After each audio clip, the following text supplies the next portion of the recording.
नमस्कार दोस्तों, PKR education में आपका फिर से स्वागत है। और अगर आप अभी तक मेरे चैनल को सब्सक्राइब नहीं किए हैं तो जल्दी से जल्दी सब्सक्राइब कर दें, लाइक कर दें और शेयर कर दें। और आज फिर से हम आपके लिए ऑब्जेक्टिव टाइप क्वेश्चन लेके आए हुए हैं। ठीक है, चलते हैं, देखते हैं पहले क्वेश्चन की ओर क्या कहता है। तो पहला क्वेश्चन है आपका, भारतीय रेल में प्रचलित न्यूनतम एक्सल लोड मार्ग क्या है? भारतीय रेल में प्रचलित न्यूनतम एक्सल लोड मार्ग क्या है? पहला ऑप्शन 20 टन, दूसरा 22 टन, तीसरा 22.4 टन, चौथा 22.009 टन। तो इसका सही आंसर क्या होगा? 22 टन। भारतीय रेल में प्रचलित न्यूनतम एक्सल लोड कितना है? 22 टन का है। ठीक है, भारतीय रेल में प्रचलित न्यूनतम एक्सल लोड कितने का है? 22 टन का है। चलते हैं अगले क्वेश्चन की ओर। अगला क्वेश्चन कहता है, निम्न में किस जोन में 25 टन एक्सल लोड रूट उपलब्ध नहीं है? निम्नलिखित में किस जोन में 25 टन एक्सल लोड रूट उपलब्ध नहीं है? पहला ऑप्शन SER, दूसरा SCR, चौथा ECOR, चौथा नन ऑफ द एबव। तो इसका सही आंसर क्या हो जाएगा? None of the above. उपरोक्त जो तीनों है, तीनों में किसी में भी 25 टन एक्सल लोड उपलब्ध नहीं है। SER, SCR, ECOR तीनों जो जोन है, तीनों में 25 टन एक्सल लोड उपलब्ध नहीं है। तो सही आंसर क्या हो जाएगा? None of the above. चलते हैं अगले क्वेश्चन की ओर। अगला क्वेश्चन कहता है, आपातकालीन स्थिति में CC+6 लोडेड वैगन को CC+6 के सिवाय दूसरे मार्ग पर चलाने की अनुमति कौन दे सकता है?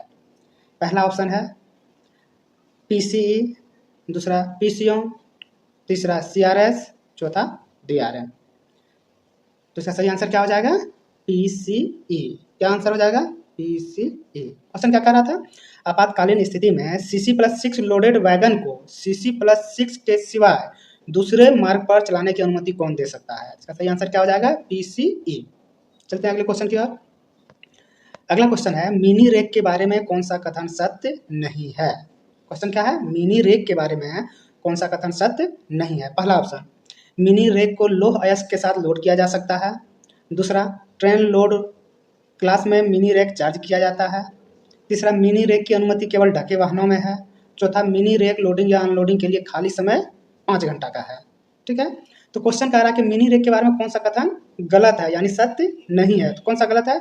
देखिए आपका चौथा कह रहा है मिनी रेक लोडिंग या अनलोडिंग के लिए खाली समय 5 घंटा है, ये भी सही है।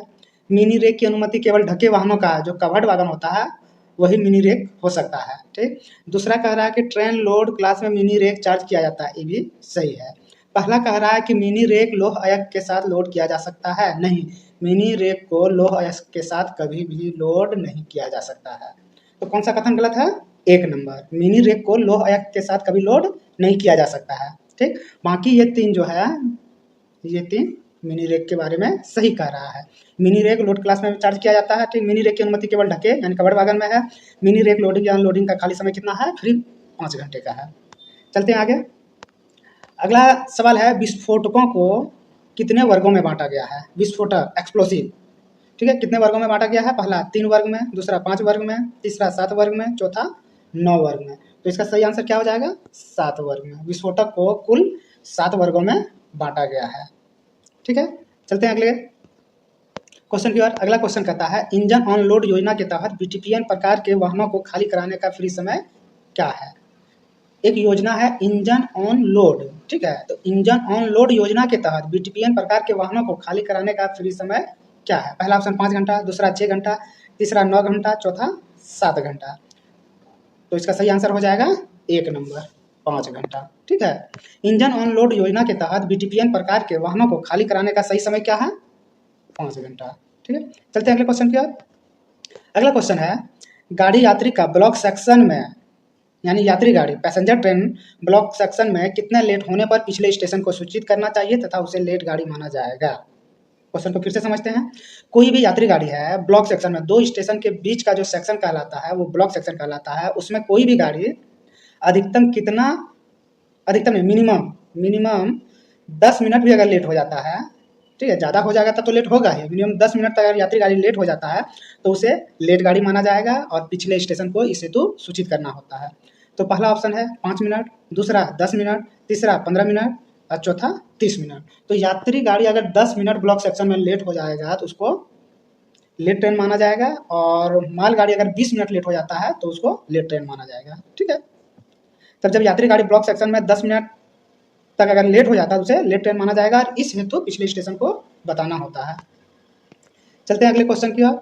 अगला क्वेश्चन कह रहा है डीआरएम को अधिकतम कितने घंटे का ट्रैफिक ब्लॉक देने का अधिकार है। डीआरएम डिविजनल रेलवे मैनेजर को अधिकतम कितने घंटे का ट्रैफिक ब्लॉक देने का अधिकार है। पहला ऑप्शन 2 घंटे का, तीसरा 3 घंटे का, चौथा 4 घंटे का और चौथा 9 घंटे का। इसका सही आंसर क्या हो जाएगा?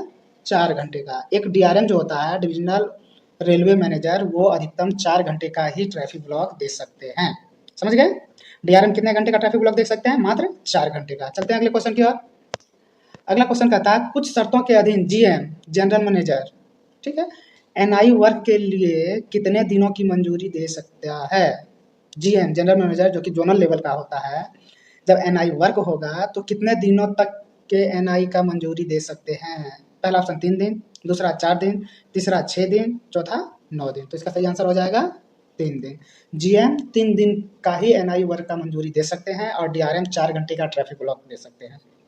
ठीक है, तो ट्रैफिक ब्लॉक का जहाँ बात हो तो वहाँ डीआरएम जो है 4 घंटे का देंगे और जहाँ एनआई वर्क का हो वहाँ जीएम 3 दिन का देंगे। ठीक है, चलते हैं अगले क्वेश्चन की ओर। अगला क्वेश्चन कह रहा है ETA at the rate of dot dot minute पर 100 किलोमीटर 130 किलोमीटर प्रति आवर और उससे अधिक की गति वाले सेक्शन में प्रदान किया जाएगा।